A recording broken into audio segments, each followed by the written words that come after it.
அமீர் நடிப்பில் உயிர் தமிழுக்கு திரைப்படத்தை தான் நம்ம பார்த்தோம். படம் எப்படி இருக்குன்னு ஆரம்பிச்சுன்னா அரசியல் மசாலா படம் இருக்குன்னு நினச்சிட்டு போனோம். ஆனால் அங்கே தான் பெரிய ஏமாற்றம்.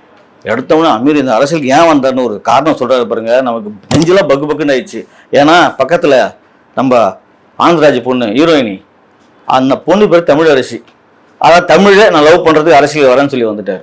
அடப்பாவீங்களா, அரசியல் இப்படி எல்லாமா யூஸ் பண்ணணும்? அரசியல் ஏற்கனவே எவ்வளோ கழுவி ஊற்றுறாங்க.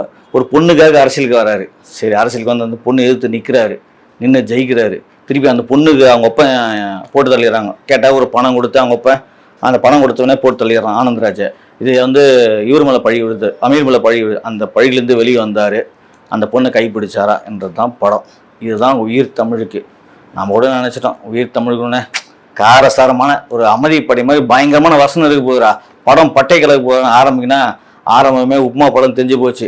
ஆரம்பமே ஒரு பாட்டு எம்ஜிஆர் வச்சு ஒரு பாட்டு படம் ஆரம்பத்தில் தெரிஞ்சு போச்சு. 4 அல்லகைங்க, வேறு இமான் அண்ணாச்சி, ஜார்ஜ் விஜய், அதுக்கப்புறம் பார்த்தீங்கன்னா சரவணசக்தி, என்னென்னா உலக படம் ஃபுல்லாக இவங்க கூட வர போகிறாங்கன்னு தெரிஞ்சு போச்சு. அதே மாதிரி படம் ஆரம்பத்துலேருந்து எந்த வழியும் என் அண்ணன் வாழ்க, என் அண்ணன் யார் தெரியுமா, என் கட்சி தலைவன், என் வருங்கால முதல்வர், வருங்கால பிரதமர் இப்படின்னு சொல்லி ஊழவுதார விட்டுனே படம் ஆரம்பத்துலேருந்து லாஸ்ட் சொல்லி இவங்க பேசிகிட்டே தான் இருப்பாங்க.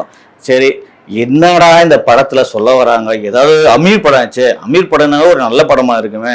ஏன்னா அமீர் இப்போ தான் போய் பாவம் ஏற்கனவே ப்ரெஸ் மீட்லாம் வந்து கதறாரு. என்னன்னா எனக்கு அதுக்கு எந்த சம்மந்தமும் இல்லை, நான் வந்து ஒரு படைப்பாளி அப்படின்னு. நானும் இந்த அமீரை வந்து உண்மையிலே படைப்பாளியாக தான் பார்த்தேன். இந்த படத்தில் அமீர் வந்து ஓகே சூப்பராக நடிச்சிருக்காரு. அவர் டைலாக் அந்த டெலிவரிலாம் ரொம்ப நமக்கு பிடிக்கும். ஏன்னா அமீர் பேசுகிற அந்த டைலாக்லாம் ரொம்ப நல்லாயிருக்கும். அவர் வந்து அந்த கணீனம் அந்த வார்த்தை வரும்போது ஒரு கனமான வார்த்தை அமீர், அதெல்லாம் நல்லாயிருக்கும். அமீர் ஒரு 4-5 வருஷத்துக்கு முன்னாடி எடுத்திருக்காரு. ரொம்ப ஸ்லிம்மாக அழகாக தான் இருக்கார் அமீர், எந்த குறையும் இல்லை இந்த படத்தில். ஆனால் இந்த படம் நம்மளை படாப்படுத்துது. பேசியே சாவடிக்கிறாருங்க இந்த படத்தில். ஆரம்பத்துலேருந்து லாஸ்ட்லேயும் பேசிகிட்டே இருக்காரு. ஏதாவது காமெடி வருதா? வரல. சரி, ஏதாவது அரசியல் நெடி, இல்லை அரசியல் தமிழ்நாட்டை ஏதாவது திருத்த போகிறாங்களா? அதுவும் கிடையாது. இல்லை அட்லீஸ்ட் ஒரு உயிர் தமிழுக்குன்னு சொல்லி தமிழை பிடிச்சி கை தூக்கி நிற்க போகிறாங்களா? அதுவும் கிடையாது. மொக்க காமெடி, மொக்க ஸ்க்ரீன் பிளே, மொக்க மியூசிக்கு, எல்லாமே மொக்கையாக கொடுத்து அமீரை இப்படி வேஸ்ட் பண்ணியிருக்காரு ஆதம் பாவா. தயாரிப்பாளர், இயக்குனர். உயிர் தமிழுக்கு சத்தியமா என்னால் முடியல. இந்த வீடியோ உங்களுக்கு பிடிச்சிருந்தா லைக் பண்ணுங்க, கமெண்ட் பண்ணுங்க, ஷேர் பண்ணுங்க, சப்ஸ்கிரைப் பண்ணுங்க.